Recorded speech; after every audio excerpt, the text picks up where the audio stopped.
güzel yar yaradandı, o güzel yardı. Benim könlümde yalnızca Allah'ım vardı. Bil de elhamdülillahım, subhanallahım. Güzellerden güzeldi benim Allah'ım. Yoktur ondan ezeli, yoktur ondan güzeli.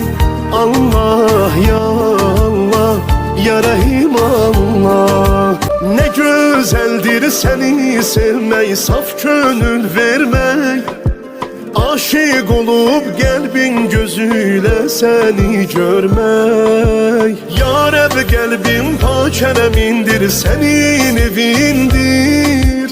Məhşər günü lütfeyle bu kalbi sevindir.